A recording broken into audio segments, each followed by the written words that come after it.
Here we go, December 20th, this day in music.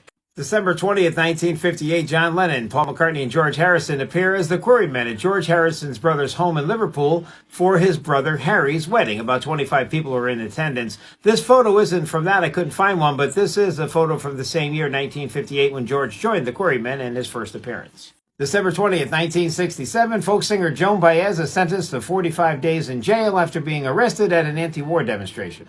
Peter, Paul, and Mary were number one on the U.S. singles chart December 20th, 1969 with the John Denver penned song Leaving on a Jet Plane. The working title for that was Oh Babe, I Hate to Go. December 20th, 1969, the Rolling Stones are number one on the UK album chart with their 10th studio release, Let It Bleed. It featured Midnight Rambler and You Can't Always Get What You Want. It was the last album to feature Brian Jones, who died July 3rd of that year, and the first album to feature Mick Taylor. And jumping ahead to 1973, December 20th, 1973, one of the first teen idols, Bobby Darin, died from heart complications. At a young age, he was only 37. He had been dealing with heart issues for most of his life. He had the number one song in 1959, Dream Lover, and 20 other U.S. hits of the 1960s, including Mac the Knife, which won a Grammy for Record of the Year in 1960. He traveled and campaigned with Robert Kennedy and was with Bobby at the Ambassador Hotel the night he was assassinated.